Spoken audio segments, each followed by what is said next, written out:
नमस्कार दोस्तों, स्वागत है आपका टेस्ट गुरुजी में। तो दोस्तों, आज मैं आपके लिए लेके आया हूँ यूपीपीसीएल के लिए कॉमर्स में देखिएगा, यदि आप अभी यूपीपीसीएल लेखा का पेपर देने जा रहे हैं तो उसमें 102 पद हैं, जिसमें से आपके 75 क्वेश्चन अकाउंटेंसी के आने वाले हैं। और जो अकाउंटेंसी होगी उसमें कुछ चैप्टर मैं आपको यहाँ पे कवर कराने वाला हूँ।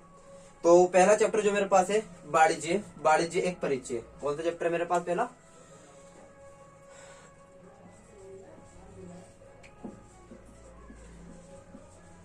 वाणिज्य एक परिचय।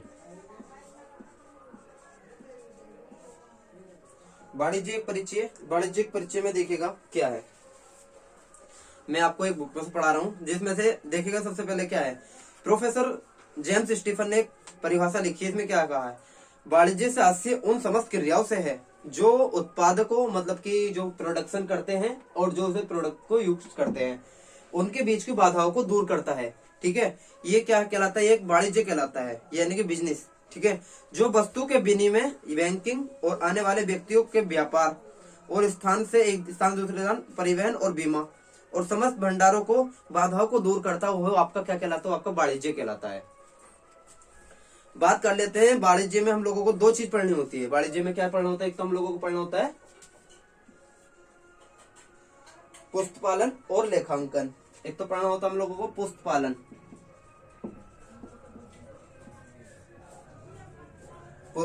और लेखाकर्म या लेखांकन भी कह सकते हैं इसे।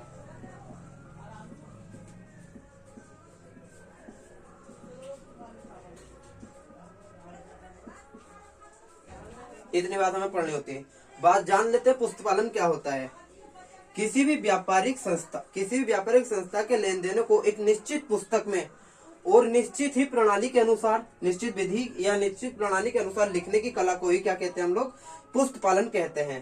कार्टर एक होते हैं, प्रोफेसर कार्टर के, देखो कार्टर ने अपने शब्दों में क्या कहा? पुस्तपालन का आशय हिसाब की पुस्तकों में मुद्रा के माल हस्तांतरण के व्यापारिक सौदों का लेखांकन विज्ञान से है। मतलब ये कह रहा है, यदि आपने कुछ लेन देन किया है और उसको एक विधि रूप से लिखने की कला को ही क्या कहेंगे? इसमें पुस्तपालन कहेंगे। बात कर लेते हैं लेखांकन या लेखाकर्म। प्राचीन समय में पुस्तपालन और लेखांकन वो दोनों को ही एक माना जाता था। प्राचीन समय में लेखांकन और पुस्तपालन को एक ही माना जाता था, परंतु आज इनका दायरा इतना बढ़ गया कि इन दोनों को अलग अलग ही समझना आवश्यक बन गया है। ठीक है, तो जिसमें हम लोग क्या कर सकते हैं, देखते हैं क्या है। इसे अलग प्रस्तुत करने की आवश्यकता पड़ गई। लेखाकर्म या लेखांकन का आशय उस विज्ञान से है, यह उस वैज्ञानिक कला से है जिसके अंतर्गत हमें लाभ हानि खाता या आर्थिक स्थिति के ब्यौरे को सत्यापित करना पड़ता है या दिखाना पड़ता है। ये लेखाकर्म कहलाते हैं। इसमें क्या करना होता है? इसमें केवल हमें लिखना होता है, उसमें इसका सारा विवरण हमें दिखाना होता है। ठीक, और इसके बाद चलते हैं हम दूसरे इसी के टॉपिक पे। देखिएगा, मैं इसको बेसिक आपको केवल पढ़ा रहा हूँ, ठीक है, और इसी के बाद मैं आपको एमसीक्यू इसके कराऊंगा। बने रहिएगा वीडियो में दोस्तों।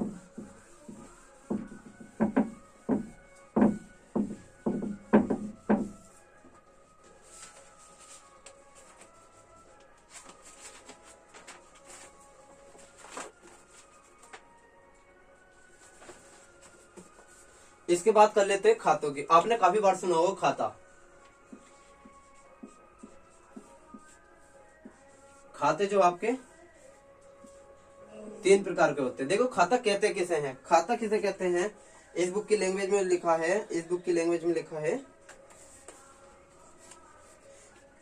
किसी व्यक्ति वस्तु अथवा आय व्यय के संक्षिप्त विवरण, यानी कि किसी वस्तु या किसी व्यक्ति या किसी खर्चे के विवरण को रखने को ही क्या कहलाता है? वो क्या कहलाता है?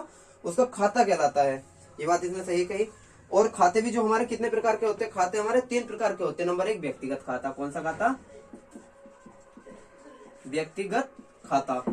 नंबर 2 व्यक्तिगत खाता हो गया। नंबर 2 हो गया वास्तविक खाता।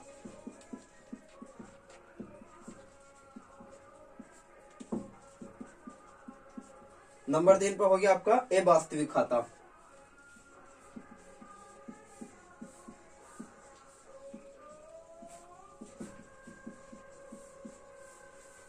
व्यक्तिगत खाता, personal account, real account, nominal account. ठीक है, देखिएगा इसका क्या है, रियल है, देखिएगा पर्सनल,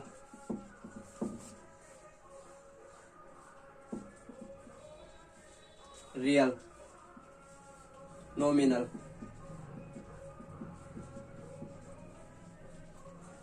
अब देखिएगा इन खातों में हम लोगों को अलग अलग चीजें पढ़नी होती है। क्या है, अब देखो मैंने बताया आपको किसी भी चीज का विवरण रखने के लिए खाता कहते हैं, और आपको कोई विवरण दिया गया पर यह नहीं पता, सपोज दैट किसी चीज का आपने किसी व्यक्ति का खाता बना लिया अपने पास, किसी खर्चे का खाता बना लिया, किसी संपत्ति का खाता बना लिया, लेकिन आपको ये नहीं पता लग पाएगा जब लोग हमें इसके बारे में जानकारी नहीं हो, ये व्यक्तिगत खाता है, वास्तविक है या वास्तविक है।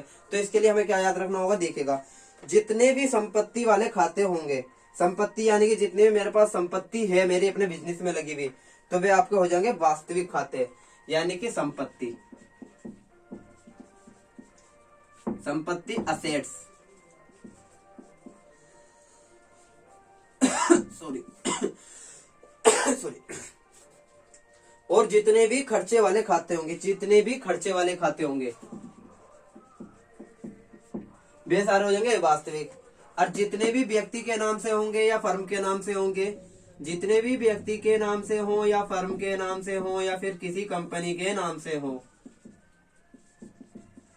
ये सारे आपके हो जाएंगे व्यक्तिगत खाते। बस अगर आपने इतना डिफर इसका याद रख लिया तो आप इसमें क्वेश्चन को आराम से कर पाओगे। बात कर लेते हैं इसका भी और विवरण से देख लेते हैं। व्यक्तिगत खाते, व्यक्तिगत खाते जो होते हैं ये भी आपके 3 प्रकार के खाते होते हैं।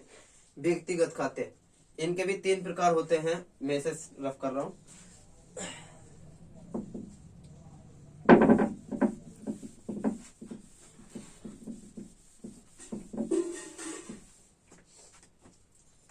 व्यक्तिगत खाते भी 3 प्रकार के खाते होते हैं, जैसे कि इसमें होता है आपका प्राकृतिक व्यक्तिगत खाते,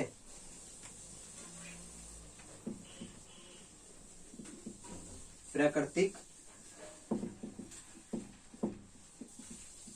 व्यक्तिगत खाते। नंबर 2 पे हो जाएगा कृत्रिम व्यक्तिगत खाते,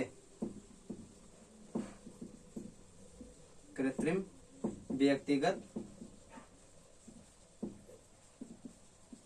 नंबर 2 कृत्रिम व्यक्तिगत हो गया। नंबर 3 पे हो जाएगा आपका प्रतिनिधि व्यक्तिगत खाते।